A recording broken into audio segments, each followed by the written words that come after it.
Hello, everybody, and welcome back to the channel. I'm here with the second part of the off-season predictions. I'm going to be talking about the EU side this time. If you did not watch my NA side, you might want to go check that out. I have a few interesting things that I talk about in that one. But this one is going to be the same format. I'm going to talk about all the teams from 1 to 9 and talk about what I think they're going to do in the off-season, if anything. And I'm sorry that I stutter sometimes, or I pause sometimes, or I say yeah and a lot. I don't script these things out. I just speak off the top of my head what I'm thinking. So my brain is a little slow. So sometimes I forget what I'm thinking, and that causes me to pause or stutter. So we're gonna go ahead and get into this. If you didn't watch the last video, for this one, I'm gonna just be talking about each team, and when I talk about that team, I'll put their team the team name on the screen so you know who I'm talking about. And then when I get to the part where I say what I think they're going to do in the off season, I will put that on there so you kind of get the gist of what I'm saying. But without further ado, let's go ahead and get into it. Number one, talking about Vitality. I mean, finishing 8-1 and a number one on the regular season, it's pretty good. So, I feel like they're a really good team, obviously. They made the decision last offseason to drop Scrub to pick up Alpha so they could have a full French roster, make it easier on Ferry and KDOP to speak, so that way they don't have to think about what they have to say as well as what they have to do in game at the same time. Just makes it easier on all of them all around. And they did really good. They made it to regionals as number one seed, and they ended up losing 4-2, I believe, to Dignitas in the finals, which, you can't be too upset about. I mean, Dignitas is a really great team as well. And, it should be fairly obvious by now. Vitality, I don't think they're going to make any changes. They're a really good team, and they're going to stick it out with what they got. At number 2 is Dignitas, finishing the second seed in regular season at 7-2 record. Pretty good. Things were getting a bit shaky at the end. Their offense was getting better and better each week, and their defense not as bad as some people say, in my opinion. I feel like their defense was getting a little shaky, obviously. But obviously at 7-2 and then winning the whole regional championship, you got to have some sort of good defense for that. So, I mean, people have been saying that, at least on the broadcast, they've been saying that defense isn't winning championships really, it's having a good offense. But I mean, you kind of have a good balance, and I feel like Vitality and Dignitas are the best two at doing that, at finding a good balance between being hard hitters and being, brick walls.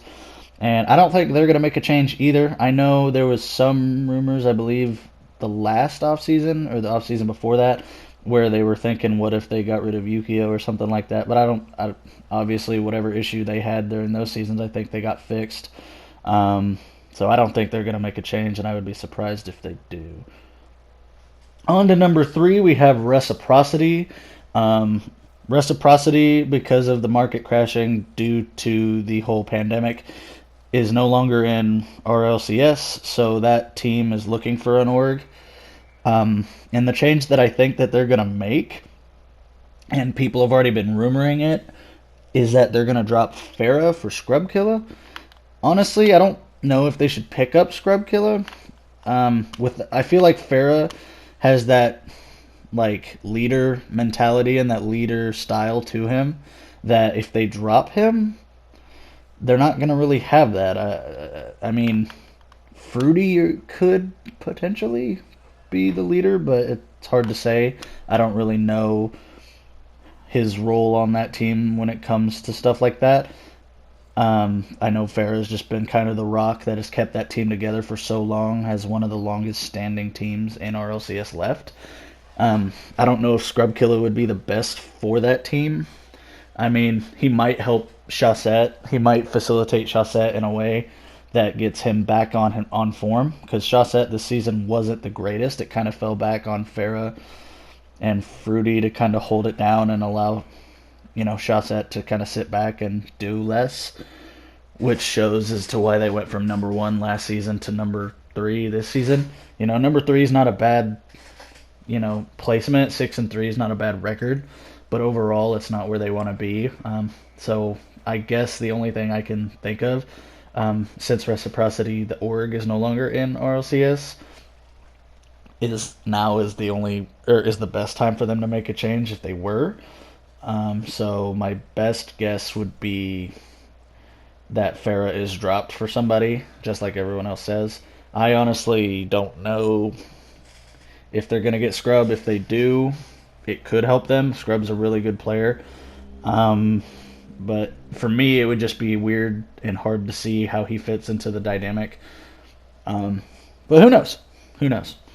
At number 4, we're going to go with Mousesports. As you guys know, Scrub was on Mouse, and he left due to contract issues, and they ended up playing the final week and the regionals with Arju. And this is tough for me because I know Arju on Twitter saying like he does some sort of like his internet's weird. He has to play on certain internet that's not normal. So I don't know how he would stay on Mouse. I want him to. I do hope they don't make any changes. I hope they find a way to make it work with Arju. I hope he can get that figured out. But obviously, the next thing after that would be to find somebody to replace Arju. Going from having Scrub on your team to Arju, and then popping off in regionals, getting third, fourth place whenever everyone thought you were just going to lose both games and get out. You know what I mean? It's a good place to finish in that, top 4. And I really hope they find a way to make it work with Arju, because I feel like, he helped Speed and Cooks really let go. It was easy to see in the early weeks that they were having trouble fitting Scrub into their rotation, and Arju kind of just let them do what they do best, and I hope they can make that work out. At number 5 is Veloce. Honestly, number 5 isn't a bad finish. Again, I know a lot of people don't expect a lot from them every season. They've just been told they didn't really earn their spot. It was given to them, which I understand, Triple Trouble dropping out in that season and them not having to play to get in, but they've well earned their spot in RLCS, and it's obvious. Finishing at number 5 isn't bad. Their final weeks and their regional championships weren't what they wanted, but I feel like they've earned their spot in RLCS, and I do believe they should be here. Honestly, the only thing I can think of if they make a change would be Flame being moved somewhere, dropping Flame for somebody, but I don't think they will. I don't know who you could replace Flame with. I doubt you could. It's tough. I doubt you could get Scrub on Veloce. If he somehow made it onto Veloce, that would be really nice. I think he would fit well with that team. Freaky is kind of that leader who is very defensive-minded. Scrub is a very good defensive player, but he would bring some of that offensive firepower that they're missing. Because right now they're kind of relying on Cassio to carry the offensive load, and Freaky is just kind of cleanup crew. So I think having Scrub on there who can help be defensive-minded as well as bring some offensive firepower would be great. But I don't know how good of a situation that would be for Scrub. I don't, just looking at the way Veloce has played over the seasons, they've been good, but nothing like it doesn't seem like a premier top spot that you would want to go. But who knows? I feel like Scrub would be good for them, but I don't know. I doubt he'll actually go there. So my best guess is that Flame is dropped for somebody or they don't change. But who knows? I'm no expert, but maybe one day I could be. That'd be cool. But anyway, at number 6 is Barcelona. They started off really good. I was impressed with them. I wasn't sure how Flakes was going to fit in. I know Flakes is a good player, and I know Bluey was a good player, and dropping Bluey, who was the European MVP last season, made very little sense to me, but at the same time, not only is results a factor you need to play when making a team, but obviously team chemistry has to be there. And so whatever happened, I don't know, obviously I'm a nobody, but whatever happened, that made them make a change, they made the change, and they didn't do too bad. 5-4 at the sixth place spot, not quite the result they were looking for, but top six is very good. And then in regionals, they proved that their chemistry is good and they can be a good team. They finish, fourth. Only losing to Vitality, obviously, Vitality being one of the best teams, you can't be really too upset about that. I don't think they're going to make a change. I think they're going to stick it out. I don't see who they could drop even if they wanted to make a change, honestly. Devo, Flakes, and Ronicky all have their own problems to fix, and I think they know what their problems are. And I think they slowly were starting to figure it out during regionals, kind of how to put themselves up there. Having to beat Veloce, which is a good team, and then beating Reciprocity, who was the third team going in. It goes to show that they're starting to figure it out, and I hope they stick together. But who knows? Anything can happen in the off season, and the spring series will allow changes to be made. At number 7, we have Team Singularity. They came in and they were predicted to be 10th, I believe, by the pros, along with Monaco down there, and basically all of the rival series teams were predicted to be very low when they came in. But Team Singularity pulled it out, getting 4-5 record at the number 7 spot to retain their spot in RLCS for season 10. And I don't think they'll make any changes either. I don't really think they can afford to. I don't know who they would drop. I mean, they all kind of fit in well together. They just need to get up to speed with how RLCS is played, and then I think they'll do a better job against some of these teams. But I mean, trying to get into that top 6 isn't going to be easy. There's so many good teams at the top. So, making number 7 isn't something that they should be upset about, and I don't think they need to make a change on their roster to get there. I just think they'll need to, refine some of their issues and make them less noticeable. At number 8 is Endpoint. I really like Endpoint. I thought they were going to finish 7th over Singularity. I thought they were the better team. Their offense was amazing. Virtuoso was very underrated on that team, in my opinion. A lot of people looked at Relating Wave as kind of the big factor every game. But I feel like Virtuoso really pulled his weight and more, and I feel like he was underappreciated for that. So I think, again, no changes for them. I don't see who they would change. Maybe Nachatao, but even then, Nachatao played well for them as well. They finished 2-7, so they have to play in the promotion tournament. I hope they make it back. They were a really good team to watch, but yeah, I don't think they'll make a change if they make it back. TSM, I don't know what to say about TSM. They were kind of one of those teams that I was meh about. When the season began and everybody was so confused why they picked up Magnus, I was on that boat. I wasn't sure why they picked up Magnus, but he quickly proved that he was probably the best player on that team this season. I know you could argue that that's wrong, but after going to have one of his worst seasons and then coming back in and playing the way he did was phenomenal. Like if there was a comeback player of the season award, then I would definitely give it to him. I feel like he really proved that he's still an RLCS caliber player, but they just did not have enough offensive firepower to match these teams. They could hold really good teams to very low scoring games, and they had good solid defensive rotation and boost pathing and all that, but the reason that a lot of the broadcast team and a lot of the analysts during the regionals and the end of the season were basically saying, Veloce has to find offense because defense isn't winning championships anymore. That's what happened to TSM. They didn't have any offensive firepower to balance out their defensive brick wall, basically.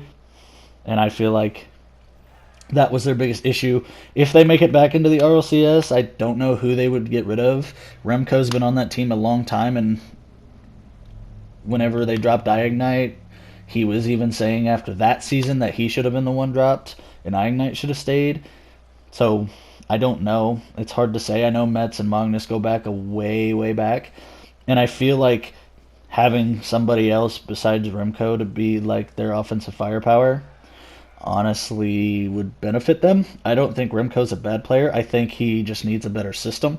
because him and Metz right now are both trying to fill that facilitator role. They are both trying to be very support heavy, where they pass a lot and try to give their team, you know, plays set up for goals. Their bumps, demos, passes, fakes, whatever it takes to get the play set up. They're both trying to fill that role, and they need somebody who's going to be able to hit crazy shots, be able to be mechanically sound. They're going to need that Justin style player on their team if they make it back. And Remco's the only person I can see leaving, because Magnus, I felt like, played a really good third man role. He also facilitated at times, but I feel like he did it in a much more smart manner than the rest of the team. So for TSM, if they make it back from promotion, I do think they're going to drop Remco. I say you could make the case for them dropping Magnus or Metz as well, because that whole team overall just wasn't the greatest. Obviously, finishing number 9 at 2-7 isn't a very good record, obviously. But I feel like Remco, it would be his time to be dropped for somebody else. I do think he's still deserving of RLCS. I do think he could find a team, but I don't know who that would be on, honestly. But yeah, that's gonna do it for my EU side of things. I hope I did a better job of talking in general and not just mumbling and stuttering and pausing too much. Like right now. I hope I did a better job, but that's going to do it, guys. If you did enjoy, make sure to subscribe. I do appreciate it. In the future, obviously, I said in the last video, the main thing I wanted to do with Rocket League is I either wanted to be really good at it and compete, or I wanted to analyze it and commentate on it and stuff like that. So for the videos in the future, I'm probably going to start by just doing replay analysis of my own replays. Being that I don't have a PC, I really can't analyze anything else until I get one, so I kind of just have to focus on my replays only. But it'll help me get better as a player, and hopefully I'll be able to teach how to watch replays and stuff like that. So that way, if any of you don't, know how to watch a replay or don't know why it's important, I might be able to show you how. But yeah, that's going to do it for this one, guys. I won't hold you any longer. Thank you for watching. Make sure to subscribe, and I'll catch you in the next one.